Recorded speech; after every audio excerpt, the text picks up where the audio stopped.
ఈరోజు అంత గందరగోళం గజిబిజి అన్నట్టున్న నీ బ్రతుకు మరికొంతకాలానికి ఒక అద్భుతమైన ఆకృతిని దాల్చుకుంటుంది, నువ్వు చూస్తావు. అదంతే. ఎందుకో చెప్పనా? ఎవరి వాక్కు శూన్యాన్ని సృష్టిగా మార్చిందో ఆ జీవము గల దేవుని వాక్కు కోసం వచ్చావు. ఆ వాక్కు కింద నువ్వు ఉన్నావు. ఇప్పుడు నా వాక్కు చొప్పున నీవు నడిచిన ఎడల మోషేకు తోడై ఉన్నట్టు నేను నీకు తోడై ఉంటా. నా మాట చొప్పున నీ సమస్త ప్రవర్తన దిద్దుకొని జాగ్రత్త పడితివేనే నీ ఎదుట ఎవ్వడం నిలవకుండా నేను చేస్తా అన్నాడు. అసలు ఈ సృష్టి ఏది చేయక మునుపు అంత శూన్యముగా ఉండింది. శూన్యముగా ఉండిన దాని మీద దేవుడు తన వాక్కును విడుదల చేసి ప్రతిరోజు కొన్ని మాటలు ఆయన పలికి సృష్టి చేయటం అనేది మనం చూస్తూ ఉన్నాం. శూన్యమైపోయినటువంటి జీవితాల మీద కూడా దేవుని వాక్కు ప్రకటించబడితే, పలకబడితే ఆ శూన్యమైపోయిన బ్రతుకులు కూడా సుందరమైన సృష్టిగా మారిపోయే అవకాశం ఉంది. 6 రోజులు దేవుడు మాట్లాడాడు. ఫస్ట్ ఏం మాట్లాడాడు? వెలుగు కలుగునుగాక అని మాట్లాడాడు. రెండో రోజు ఏం మాట్లాడాడు? వేరగునుగాక అని మాట్లాడాడు. మూడో రోజు ఏం మాట్లాడాడు? విత్తనములిచ్చు చెట్లు మొలచునుగాక, భూమి మొలిపించుగాక అని పలికాడు. 4వ రోజు ఏం పలికాడు? ఆకాశ విశాల ముందు సూర్య చంద్ర నక్షత్రాదులు ఏర్పడుదురుగాక అని పలికాడు. అయిపోయింది. 5వ రోజు ఆకాశ పక్షులు, సముద్రపు చేపలు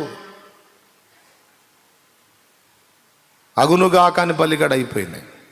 6వ రోజు జంతువులు కలుగునుగాక అని పలికాడు. జంతువులు వచ్చేసినాయి. మనుషుణ్ణి తయారు చేశాడు. 6 రోజులు దేవుడు పలుకుతానే ఉన్నాడు చూడండి, మాట్లాడుతూనే ఉన్నాడు చూడండి. దేవుని మాటకున్న శక్తి అది.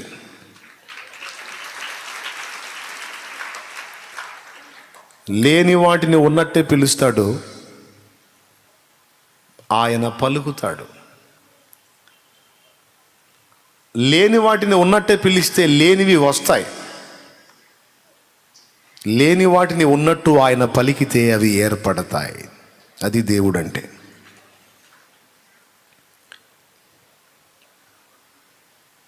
బాగా వినాలి.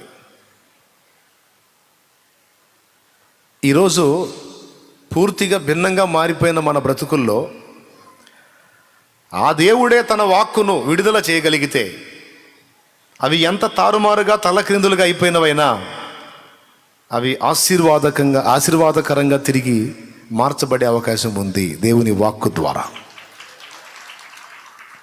దేని ద్వారా? దేవుని వాక్కు ద్వారా. ఎండిపోయిన ఎముకలు గల లోయలోకి తీసుకెళ్ళాడు హెజ్కేల్ని. నరపుత్రుడా, నీకేం కనపడుతుంది? ఎండిపోయిన ఎముకలు ప్రభువా,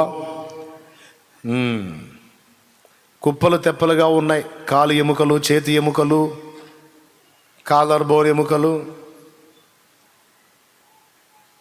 పక్కటెముకలు, పుర్రె అన్ని చెల్లా చెదురుగా పడి కుప్పలు కుప్పలుగా ఉన్నాయి.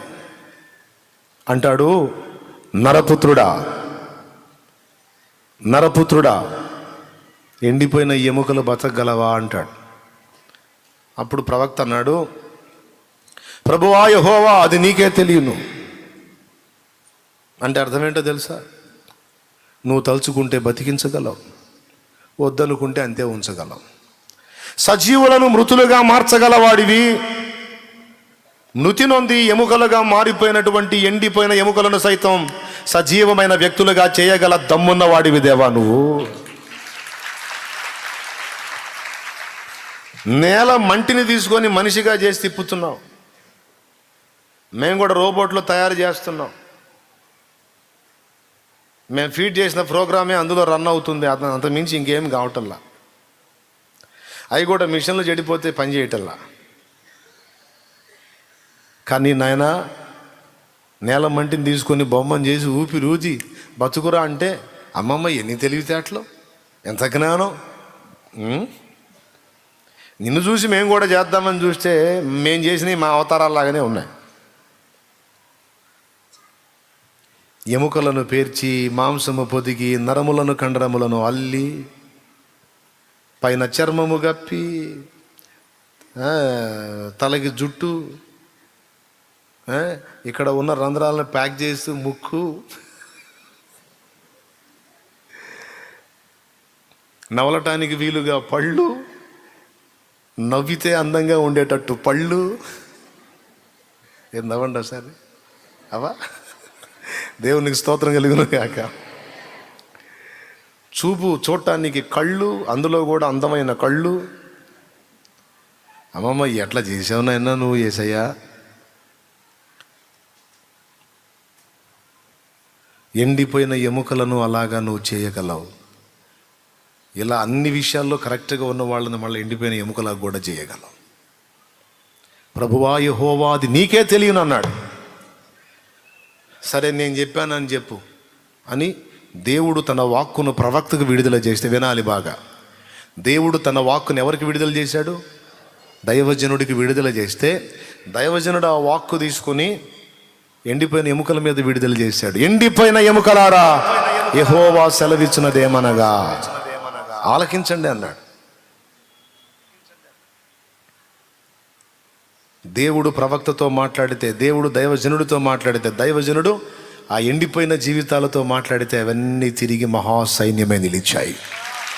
అవన్నీ సజీవమయ్యాయి, మహాసైన్యమై నిలిచాయి. చేశాడు దేవుడు.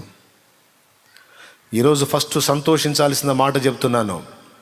నా దేవుడు ఎండిపోయిన ఎముకలాగా మారిపోయిన నీ బ్రతుకుని, చిందరవందర అయిపోయిన జీవితాన్ని ఒక సజీవమైన స్థితిలో ఒక వ్యక్తిగా ఆనాటి జనాంగాన్ని నిలిపినట్టు నీ బ్రతుకును కూడా ఖచ్చితంగా అలా నిలపగల సమర్థుడు.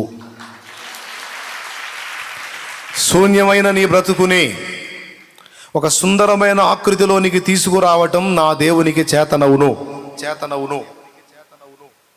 అయితే ఎండిపోయిన ఎముక ఆయన మాట విన్నట్టు, సృష్టి ఆయనకు లోబడినట్టు, ఆయన మాట విన్నట్టు నీవు నేను మనం ఆయన మాటకు లోబడుట అనేది మాత్రం మరచిపోకూడని విషయం. ఆయన వాక్కు విడుదల చేస్తాడు. విడుదల చేసిన ప్రకారం ఎముకలు కదిలినాయి. ఈరోజు నీ బ్రతుకు మీద కూడా దేవుని వాక్కు విడుదలవుతుంది. దేవుని ఆత్మ నీ మీద సంచరిస్తాడు. యెహోవా మహిమ నీ మీద ప్రకాశిస్తుంది. యెహోవా ఆత్మ జ్ఞాన వివేకములకు ఆధారమగు ఆత్మ నీ జీవితంలో తప్పకుండా జోక్యం చేసుకుంటాడు అనలా నేను, కున్నాడు. ఈరోజు అంత గందరగోళం, గజిబిజి అన్నట్టున్న నీ బ్రతుకు మరికొంతకాలానికి ఒక అద్భుతమైన ఆకృతిని దాల్చుకుంటుంది. నువ్వు చూస్తావు. అదంతే. ఎందుకో చెప్పనా? ఎవరి వాక్కు శూన్యాన్ని సృష్టిగా మార్చిందో ఆ జీవము గల దేవుని వాక్కు కోసం వచ్చావు. ఆ వాక్కు కింద నువ్వు ఉన్నావు. ఇప్పుడు కొడితే గట్టి కొట్టండి, లేకపోతే వదిలేయండి.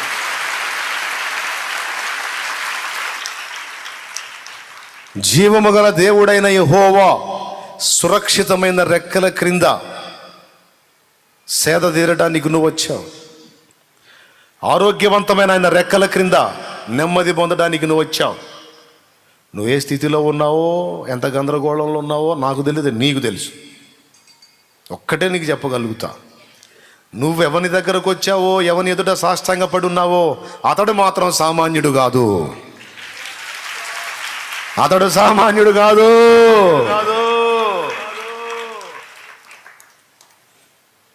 బలవంతుడగు దేవుడు. ఈ ఒక్క మాట మిమ్మల్ని ఆదరించనివ్వండి, మీ గుండెల్లో ధైర్యాన్ని నింపనివ్వండి.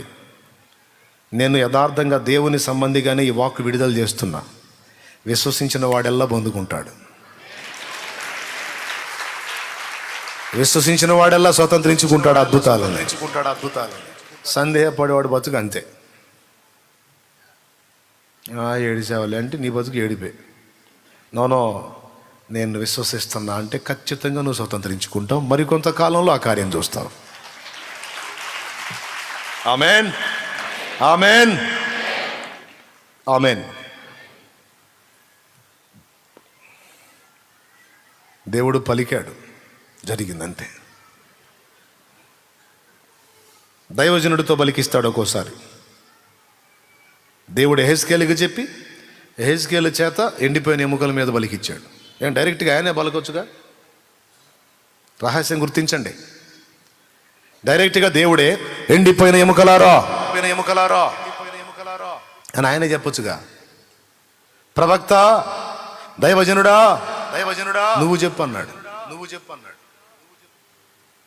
ఈరోజు ఇక్కడ ఉన్నటువంటి వ్యక్తులలో ఆ స్థితిలో ఎవరున్నారో, ఈ లైవ్లో ఉన్న వాళ్ళు ఎవరున్నారో, ఆయన మూలంగానే ఆ స్థితిలో ఉన్న వాళ్ళతో దేవుని ప్రేరణతో, దేవుని నడిపింపుతోనే నేను ఈ మాటలు పలుకుతున్నా.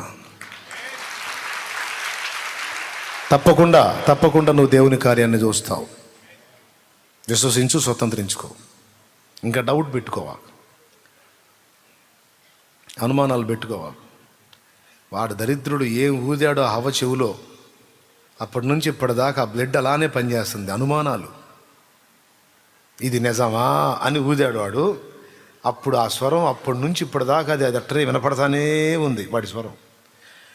వాడి స్వరం వింటే సుందరమైన సృష్టిగా ఉన్న నువ్వు భ్రష్టు పడతావు. ఎవడి స్వరం? ఆ లూసిగాడి స్వరం వింటే. లూసిఫర్, సైతాను స్వరం వింటే నువ్వు సుందరమైన సృష్టి కావాల్సిన వ్యక్తివి చేదర అవుతావు. వాడి స్వరం వినమా. వాడు అనుమానాలకు పెట్టింది పేరు. అపనింద పిశాచం, ఫిర్యాది, వాడి పేరు అపవాది. అనుమానాల పుట్ట. వాడుకున్న డౌట్లన్నీ నీకు తెచ్చి తగిలిస్తాడు.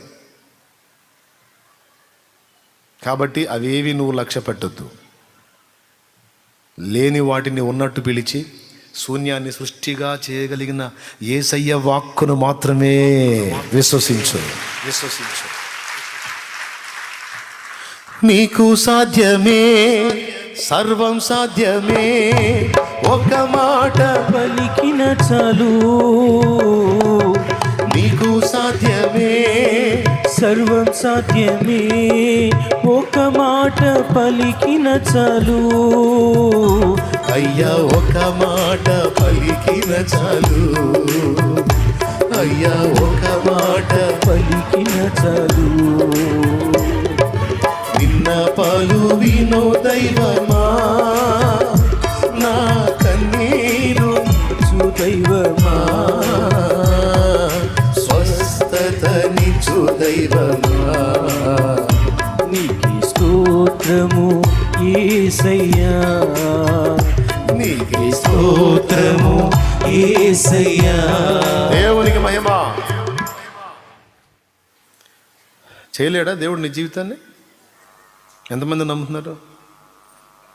డౌట్ లేదుగా. అప్పులు ఉన్నాయి, తీర్చలేడా? రోగం ఉంది, తగ్గించలేడా? ప్రయత్నాలు చేస్తున్నాం, సఫలం చేయలేడా? అవునన్నయ్య, చెయ్యగలడు. నేను ఆయన వైపే చూస్తున్నా, ఆయన మీదే ఆధారపడ్డా. చేస్తాడు. ఇదే రిలీజ్ చేయి. నేను నిజం చెప్తున్నా. మీ అబ్బాయి సుంఠ అయినా సరే, నేను చెప్పినట్టు దేవుని వాక్కును బట్టి నువ్వు సుంఠావే కావచ్చురా, కానీ నా దేవుడు నిన్ను మొనగాడిని చేస్తాడు రా అను రిలీజ్ చేయి.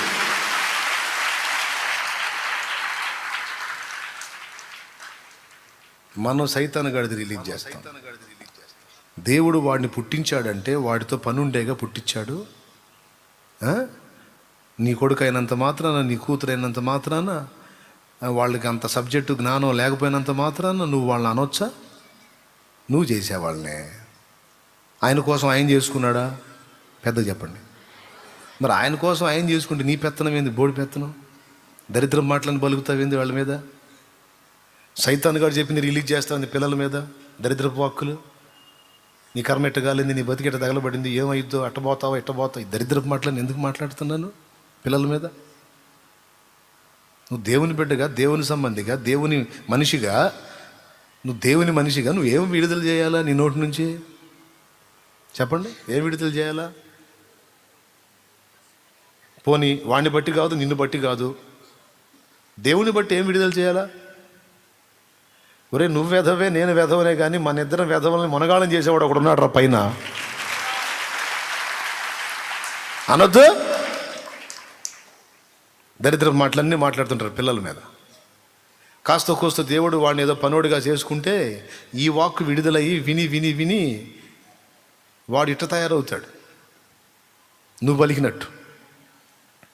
బిడ్డల మీద వాక్కు, దీవెనకరమైన వాక్కు దేవుని బట్టి విడుదల చేయండి. కుటుంబం మీద విడుదల చేయండి, సమాజం మీద విడుదల చేయండి, సంఘం మీద విడుదల చేయండి, నీ ఇంటి వారి మీద విడుదల చేయి. దీవెనలో శుభం, ఆశీర్వాదం, అభివృద్ధి, సమృద్ధి, ఆత్మీయత, పరిశుద్ధత, పవిత్రత, నీతి మొదలైన విడుదల చేయి వాక్కు. ఎవరిని బట్టి? దేవుని బట్టి విడుదల చేయి. నీవు పలికిన మాట చొప్పున మొత్తం దేవుడు మార్చి పడేస్తాడు. హల్లెలూయా, హల్లెలూయా. నేను చెప్పింది మీకు అర్థమైందో లేదో నాకైతే తెలియదు, కానీ నేను ఇది అనుభవించి చెబుతున్నా. విశ్వాసాన్ని బట్టి, దేవుని యందలి విశ్వాసాన్ని బట్టి నీవు పలికినది పలికినట్టు నెరవేరుస్తానని దేవుడు చెప్తున్నాడు. ఇది మెయిన్ గుర్తుపెట్టుకోండి. అపజయాన్ని పలకొద్దు, ఏమైద్దో అనొద్దు. ఏమైనా నా దేవుడు ఉన్నాడు, నేను గెలిచినా దేవుడు ఉన్నాడు, ఓడిపోయినా దేవుడు ఉన్నాడు. గెలిస్తే లాభం, ఓడిపోతే ఇంకా లాభం. ఎందుకంటే ఓటమికి అప్పచెప్పాడంటే రెండింతల మేలు చేయబోతున్నాడు ఏదో. హల్లెలూయా, అంతే. క్రీస్తు యేసులోకి ఎప్పుడైతే ఎంటర్ అయిపోయామో ఇక ఓటమిలే. నీ ఓటమి కూడా మరో కోణంలో గెలిపే. చూసే దృష్టితో కరెక్ట్గా చూడు. నువ్వు ఇంతవరకు నీ జీవితంలో, నీకు క్రీస్తులో వచ్చిన తర్వాత నీ జీవితంలో కొన్ని చేదైన అనుభవాలు ఎదురైనాయి. ఆ అనుభవాలన్నీ నీకు దీవెనలుగా మారినాయా లేదా? ఇప్పుడు ఎంతమంది ఒప్పుకుంటారు? లేదన్న చేదులు చేదుగానే ఉన్నాయంటావా? లేదన్న అప్పటి చేదులన్నీ ఇప్పుడు దీవెనలుగా మారినాయి అన్నవాళ్ళు యథార్థంగా చేయొద్దండి. నేను 2 చేతులు ఎత్తుతాను, ఇంకా 4 చేతులు ఉంటే అవి కూడా ఎత్తేవాడిని లేవు. ఇది ఎంతమంది సాక్ష్యం ఇస్తున్నారో చూడండి. ఇప్పుడు వాడదామా? నా దీపమును వెలిగించువాడు నా చీకటిని వెలుగుగా చేయును. నా దీపమును వెలిగించువాడు నా చీకటిని వెలుగుగా చేయును. జలరాసుల నుండి బలమైన చేతితో, జలరాసుల నుండి బలమైన చేతితో వెలుపల చేర్చిన బలమైన దేవా, వెలుపల చేర్చిన బలమైన దేవా, యెహోవా నా బలమా, యథార్థమైనది నీ మార్గం, పరిపూర్ణమైనది నీ మార్గం. యెహోవా.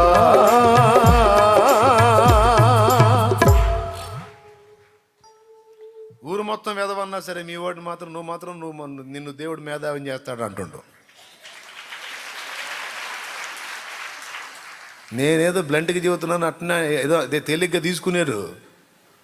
సీరియస్ ఏమేసు? ఊరు మొత్తం వీడు సుంటా అన్నా పర్వాలా, నువ్వు అనొద్దు. ఏడిసారా నీ విలువ వాళ్ళకేం తెలిసిద్దిరా? వాళ్ళందరూ నీ దగ్గరకు వచ్చి చేతులు కట్టుకునేటట్టు నా దేవుడు చేస్తాడు అను. నీ వాక్కు నెరవేరకపోతే అప్పుడు అడుగు. వాళ్ళేం అట్లా అంటున్నారు, నువ్వేం ఎట్టంటున్నావు, నా బతుకు చూస్తే వాళ్ళు చెప్పినట్టే ఉందంటే ఏడిచావు. వాళ్ళు చెప్పినట్టు ఉండేసిందిరా. నీ గురించి నాకు తెలుసా, వాళ్ళకి తెలుసా? అసలు మనకు తెలుసు వాడు ఎదవని, మనిషిగా మనకు తెలుసు వాడు ఎదవే అని. కానీ మనకి ఇంకొకటి కూడా తెలుసు, ఊళ్ళో వాళ్ళకి తెలియంది, వెధవలను మొనగాళ్ళని చేసే వాడే దేవుడు ఒకడు ఉన్నాడని మనకు తెలుసు. బలహీనులను బలవంతులను చేసి చీకటిని వెలుగుగా మార్చి, ఇందాక పాడాంగా, విరిగిన దానిని లోకంలో ఎవ్వరు కోరుకుంటారు, విరిగిన మనసును వాడుకునే నీతో ఎవ్వరు సరిరారు, హీనులను దీనులను జ్ఞానులుగా శ్రీమంతులుగా మార్చగలిగిన మంచి దేవుడవు నీవే యేసయ్యా. నిజమే, నేను చెప్పింది నా సొంత మాట. 1 కొరింథీ పత్రిక 1వ అధ్యాయము 27వ వచనం మాట నేను చెప్పింది. ఉంటుందిలే, నాకు వెళ్ళి చూడండి. దేవుని స్తోత్రం, హల్లెలూయా, గట్టిగా చెప్పండి. ఆ వాక్యమే నేను చెప్పింది. కాబట్టి మీ అందరికీ వందనాలు చేసి మరీ చెబుతున్నా, దరిద్ర మాటలు బలగవాకండి. భార్య అయినా, భర్త అయినా, పిల్లలైనా, పెద్దోళ్ళైనా రోగుల దగ్గరికి పోయి పనికిమాలిన సానుభూతి చూపివాకండి. కొంతమంది ఉంటారు, సందకాడ తెచ్చేవాడిని వీళ్ళ సానుభూతితో సగం పొద్దుగా సాగుకొడతారు. సగం పొద్దు అంటే తెలిసి మధ్యాహ్నం, వాడు ఎప్పుడో నైట్కి చేస్తాడు పాపం వాళ్ళు లెక్క ప్రకారం. వీళ్ళు పోయి వాడిని చూసి ఏడిసి సీది జాలిగా చూసి వాడికి వెళ్ళి, వాయమ్మ నేను నాకేందు ఇప్పుడే ప్రాణం పోతున్నట్టుందని వాడు ఎప్పుడో నైట్కి తెచ్చేవాడు వీళ్ళ జాలి దెబ్బకి, వీళ్ళ ఫీలింగుల దెబ్బకి, వీళ్ళ ఏడుపుల దెబ్బకి, వీళ్ళ దడ దెబ్బకి వాడు ముందే గుండె పట్టుకుంటాడు. సంతకాడు పోతాడు ప్రశాంతంగా, వాడు వాస్తవంగా మధ్యాహ్నాన్ని సాగు కొడతారు. ఏంది ఆజబ్బా, అమ్మో అది పెద్దదేగా, నీకు వచ్చింది ఏంది అయ్యో ఆ మాయదారు రోగము అన్నారు అనుకో, అయ్యమ్మనే నేను ఇప్పుడే పోతున్నానే అని పోతాడు అనమాట. ఏమన్నా నువ్వు పేషెంట్ దగ్గరికి పోయి దగ్గర చూసి నీకు వచ్చింది ఏంది అయ్యో కాదు, ఏమైద్దిరా, వైద్యునికి అసాధ్యమైంది నా పరమ వైద్యునికి సాధ్యం రా.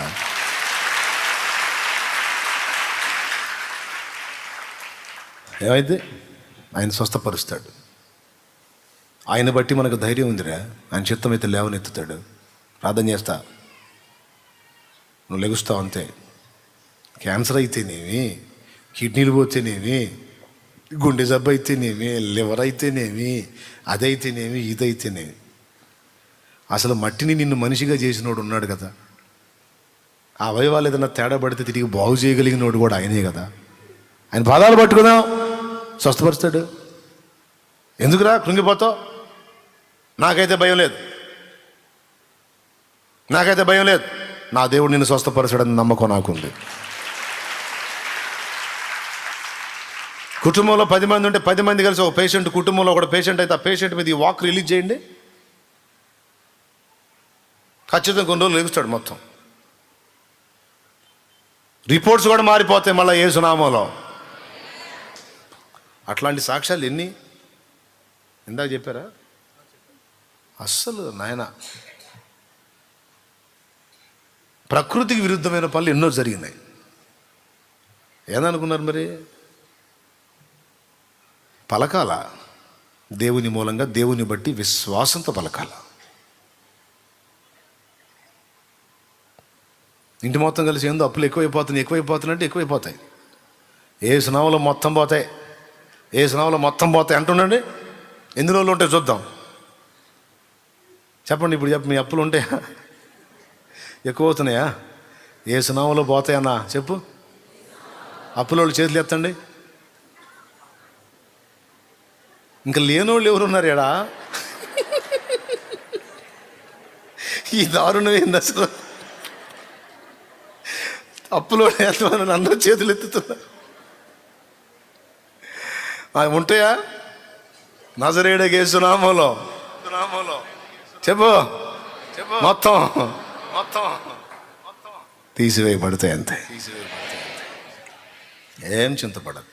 అదే విశ్వాసంతో ఈ మాట రిలీజ్ చేస్తున్నా. తీసేస్తాడు. ఎట్లా అనే క్వశ్చన్ మాత్రం వేయకే, ఎట్లయినా తీసేస్తాడు. నీకెందుకు? ఏ కార్యమైనా చేస్తాడు, ఆయన ఇష్టం. తీసేసే పని ఆయనకు అప్పచెప్పు, నువ్వు ఆలోచించవా? అప్పచెప్పు అంతే. మారు మనసు పొందమన్నాడు, పొందేవో లేదో చూసుకో. బాప్తీసం పొందమన్నాడు, పొందేవో లేదో చూసుకో. పరిశుద్ధాత్మ శక్తి పొందమన్నాడు, పొందేవో లేదో చూసుకో. ఆయనతో ఎక్కువ గడపమన్నాడు, గడుపుతున్నావో లేదో చూసుకో. ఆయన కొన్ని మానుకమన్నాడు, మానుకున్నావో లేదో చూసుకో. కొన్ని చేయమన్నాడు, చేస్తున్నావో లేదో చూసుకో. ఇంతవరకే. ఇక దేని లెక్క చేయొద్దు. యేసు నామములో నీ ముందు కొండలు కూడా చదును భూమి అయిపోతాయి, నువ్వు దాటి వెళ్తావు.